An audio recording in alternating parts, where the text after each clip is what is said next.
Balimao Annokuma, très urgent. Les messages d'alerte de billet dimanche 26 mars 2023.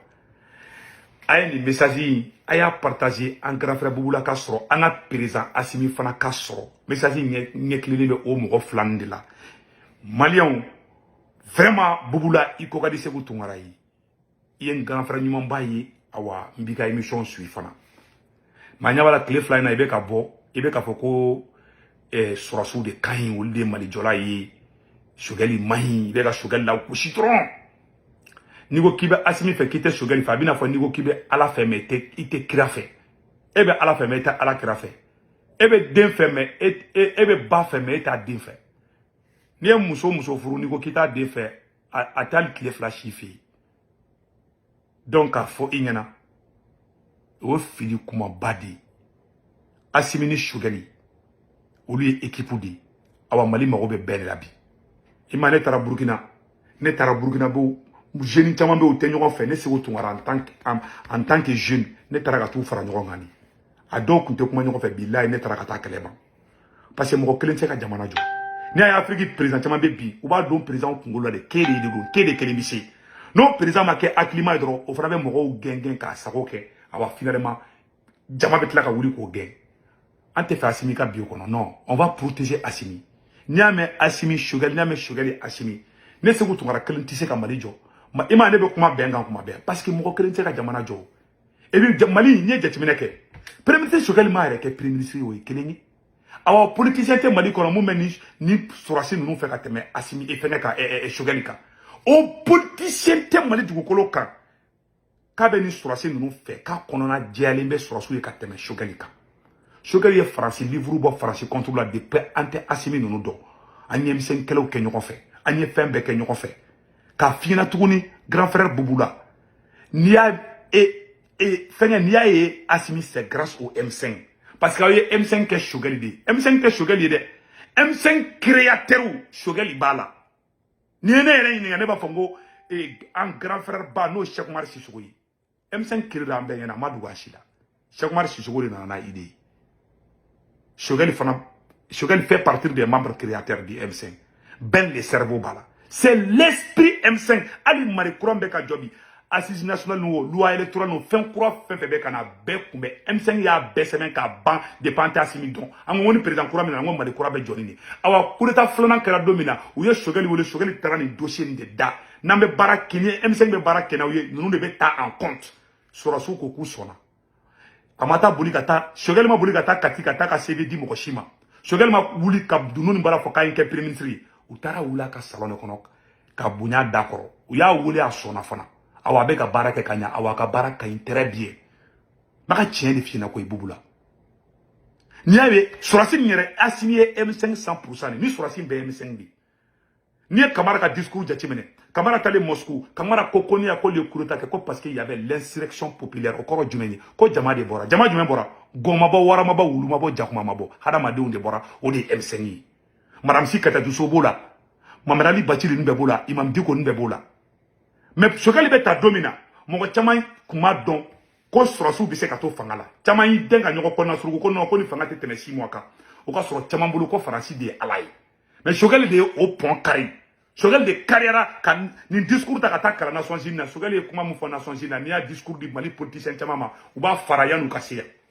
ni a discours du be yere ka binya nu ka kala ça veut dire que c'est un homme ni be horonya saraka bo ba di Sugali dima il sait qu'il va Assimi qui fait ka Sugali tui ça c'est faux ayebo logique kono aya la jebi et bi Burkina ni mana kan fo capitaine ma ibe mine ki do armée la diagoya on ganga président Assimi debe ni aye bi ameka marfa soro l'armée monte en puissance ngo e gouvernement ka baradi ça do kamara ka patron de Sugali mani kura be ka joni agnata chama kele M5 no ngai ambe amenana a chama sebena ne re a chama kala ambe de M5 keleke fanga binende betare ka bazila amunga be farango ngatuni ka toko de ke force de changement ni ola M5 bola yere wolo bola be bola mais c'est toujours l'esprit M5 parce que M5 faut trop chama hakli beta Sugali de là Sugali n'est pas M5 seulement M5 ça c'est mo be changement no fait M5 dit automatiquement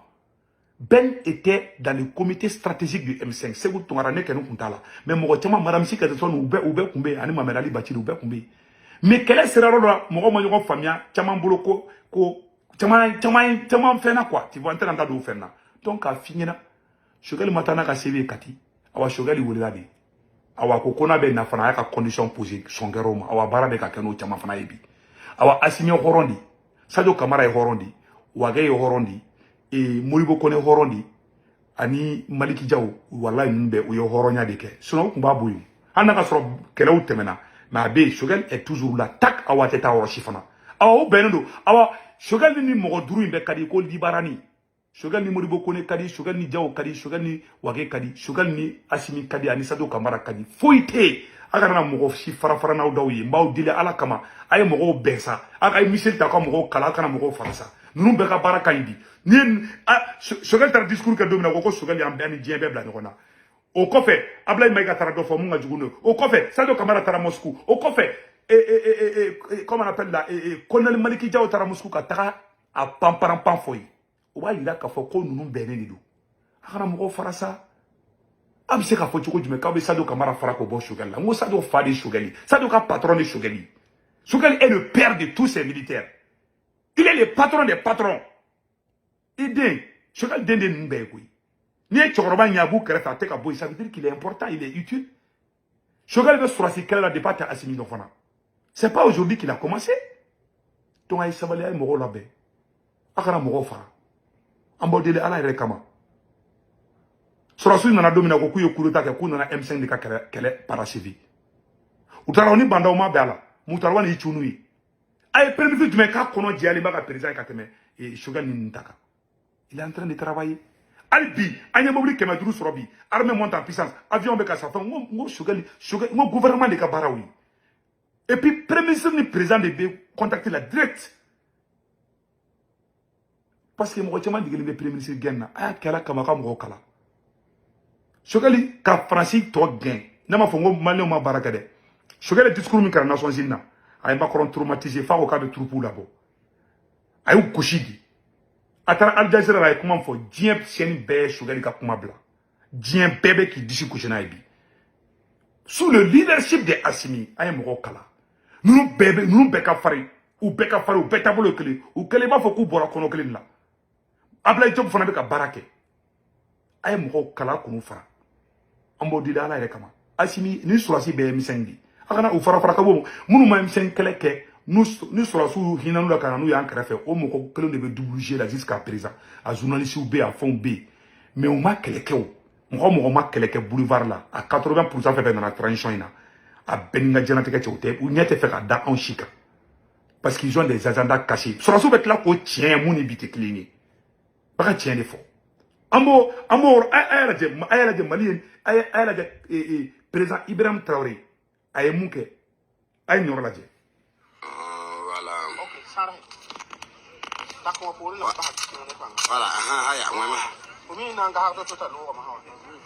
aya be marfa mulu ha marfa fle mulu ni cheni de boraka ko capitaine nga bo fangala ko armée ko Burkina armée desera capitaine ngere ko kaya mine ka do surasiala o ya mine ka kungulo gana ka do surasiala afle marfa de fla bulu tanto ni ko Burkina armée desera dro ere be marfa be dire may betaka ay chela je be ka de formation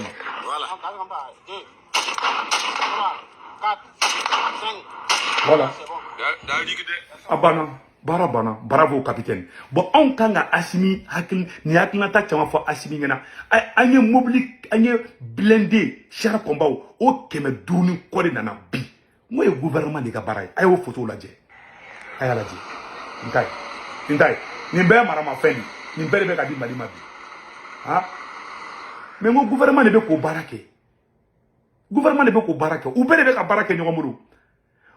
Et Arasbati bora domina kabe wage dogoya kabu bla ngona on ne se ko to rapport ka Arasbati frapper ka wage difa parce que ni kuma na droit fo Choguel ga mogo il y a de kuma me mogo da billahi atiki te transition fait mais e bubulata ne ta ke fili parce que ne ba don vraiment abisa ka ne be fili fana de abisa ka ko rebe bubula ko la ne te mundo ne ga mbeka muye pour le moment ne abala ibe mali fait awa ibe mali difa awa fili ibe fili la ala kama bo fili ngonnana Ni fili bade. C'est ça. Amena conseil du président Assimi de Massissa. Ka fo président Assimi nyana. Président Bena. Ka fo nini a keta mo bena keta président be hésité. Wallahi ka fanga amma ka fanga ma. Président Assimi Afrique be jigi edi. I kera limere ka benye yele. Et c'est ka kofe jugu kele sokono jugu ka bugu ekoro. Fo ite ka ko lula. Président Assimi halibi chesri. Angani biko.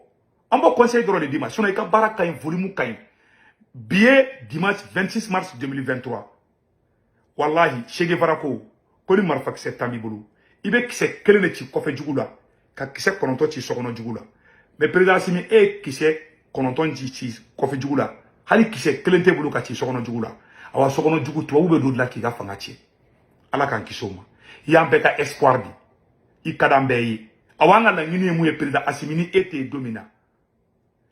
Sadio Kamara ka ke président yi. Oube na koko ka Maliki Diaw ke président bo ke président. Oube na koko ka Modibo Kone ke président bo ke président. Oube na koko ka Ablaye Diop ke président bo ke président. Oube na koko ka Moussa Atayer na koko ke président ba ke. Na mogo akera civil akera militaire na koko mogo ke président be tuko tiko. Donc a finan ba oferi. Aw kada ngi toro. Mais tiens là. Munu be ka boko liberté d'expression. Martota. Ni mu ya nyina boy ko nyinkari. Niko capitaine ma biko l'armée burkinabé ne monte pas à puissance. Tin de be do e la ki blaka ta forona. Yere aye e ma chei. Uga petin do bora ka mana ka fo Burkina armée ma dro u ye tin do la ka bla formation na. Ka bla surasia formation na. Ayre a vidéo, nya vidéo kala sa ayre a vidéo. Donc ni chen de bora de ko Burkina surasu desera. De bo fodro e capitaine ko kaya tenin do ala. Tenin do na la fleni, nyata la be marfa avec gidi marfa sila nyata la. Nyate. Voilà, nyata la. Ka kungolo gana marfa de flab la be formation ata nyata la. Voilà. Voilà. Abano, bon iben leke. Ni tege sisan. Tuabu bele be ki suibi. E kele sababu président Assimi. Tuabu be ka libu dien fambe. Tuabu be ku yere ngini afi adam na Mali de la. Ma yina ko de. Et puis ya ira kibe irisu de ka côté la. Awa niwo de ke sisan. Ibi jija de ka rigueur do ka fangala. Ni rigueur tika fangala. Ibe ka tasra munka. Ni ma changer ibambe moro. Mbe sega ka président Assimi. Ibe sra munka. Politique intérieure là. Marfa ou bambulo, on est en danger. Ni fanga yoro ni marfa bina bolo jugu koro maliko bani peu. O sera ne bambelambe qui l'a dit. Awa danga kelen fana be o donné bebi ibi akili to ola. Kana son la ridikan de donné. Kana son ka forte sentiment to qui beta force do glan. Ni ake erreur jugu ba didu. Munu nye keleke boulevard la nuba kobi ado ya oblabi ntena ndado la ma munu na aw bolo be nyogon bolo aya wasa do la ka be fara nyogon kan aw kana mo bo mo la ay mo fara nyogon kan ka moins 10 genou ma mais kaka ay moins 10 aga genou ma o ka baraw ke ka o deme parce que tiena fara le nyogon kan go tieni fo nan tara ni niveau ina wallahi jugu be sila me ka tieni fina wallahi ni ala tie na mabu ambe sra munka intérêt iga politique intérieure wala may boni lo ka politique intérieure manna jugu be don politique intérieure la ki ka fanga ci awa danga kele fana donné be Afrique ndaro ni remarqué président bena ni nana ni somo yi ini munu ye kele ga ko lu den karafe qu'est-ce qui va se passer et ni tuabu mandi munu be ke deme frustration doni ga ko alo mo godola olu ga ye olu ye kele ke e olu kono je ay mo lu dene me karafe parce que dron olu tamam naw te nyogondo mbe ka fo conseil de dunde ma fo ngabe ka kede olu ku dire dene karafe olu ke ay somo godoy e somo be fili kele munke to wu de bota ko médiatiser ni mi kolosa bi abi goya be kada fi bina o chuwadla kada fi ko be ke libyen ni be kada fi denga nali ay parce que ala yɛrɛ de be mɔgɔ be nani somɔgɔ ye ka do fanga kɔnɔna ala tɛ barika do ala be sika kan mɔgɔ be na fanga ta ki munu yi dɛmɛ ka fanga sisi kolu den kɛrɛfɛ i be nani dɔnbaga ye wo i be nani somɔgɔ ye wo i be nani mɔgɔ ye wo ala tɛ barika do a si la i ma ala ye bubu barika ban sinon premier ministre kun ka di RPM de ma ibe ka u jafa ka di bubuma parce que Karim nga fenganundu jomganundu ala ibe ka barka banula o ne ka conseil di ni be fait barka ka toila i ka Afrique sunjata yi kana fort de changement janfa ni o ka domina dron to be faire ima parce que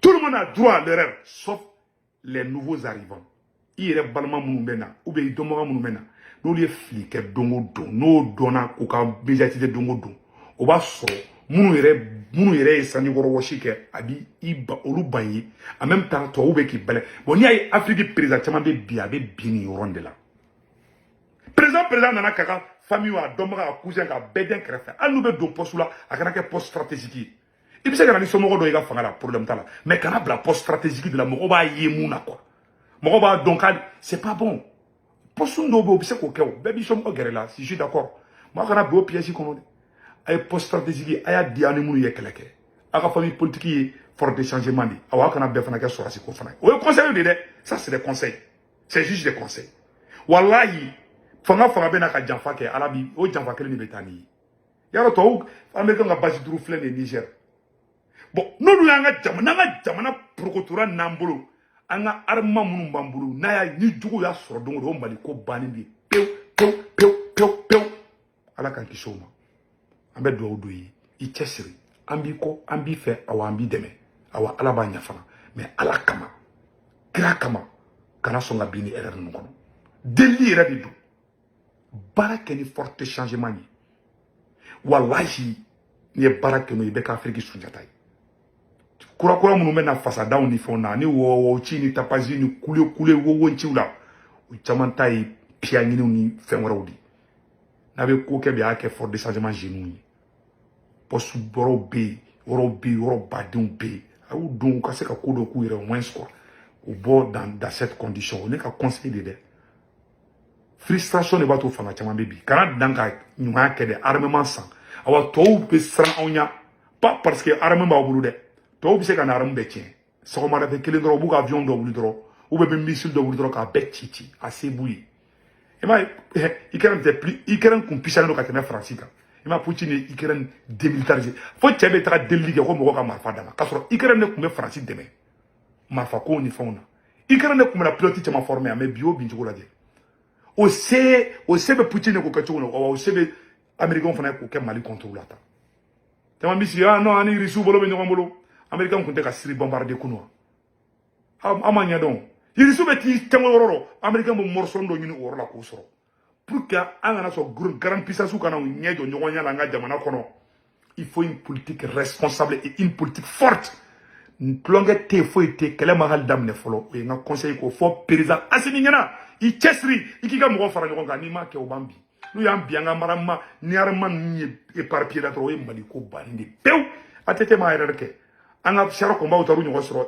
rebelle bolo fo Kidali hali sini u bɛ ka fêter an tɛ fɔ ɲɔgɔn na si wɛrɛ kan sɔrɔ parce que ATT nana dɔrɔn ko ATT denmuso milliard fêter dusukasi bɛ olu hali i ŋaniɲɛ ka ɲi quoi i somɔgɔw mana ye action dɔw la dɔrɔn ala yɛrɛ da o de kosɔn n b'a fɔ a y'aw somɔgɔw n'aw dɔnbagaw n'aw gɛrɛnadenw sen bɔ fanga ko ninnu na n'aw m'a kɛ malo b'a kɔfɛ n'a y'a kɛ mɔgɔ kɛ ala y'a bɛɛ malo awɔ a kana don ala dɛ i ma ATT ɲumanya kɛ cogo cogo ATT den milliard fêter dɔrɔn ATT kasa commencera ka don mɔgɔw nun na un coup sec an tɛ fɛ u ka k'aw la aw ka d'an ye an b'aw fɛ ça des conseils ala ka barika don fanga in na vraiment yan'an ka bɔ vidéo la an b'an ka karamɔgɔ fɔ Cherif Cheikh Tiyame Aidara kabako furatigi ɛrɛndimi b'i la kɔnɔdimi b'i la furudimi b'i la tension b'i la diabète b'i la ni ye Cherif Cheikh Tiyame Aidara ka kabako fura ta a b'i ka bana ban a ka numéro 78 78 03 03 o de kun don maliyɛnw a k'an bɛn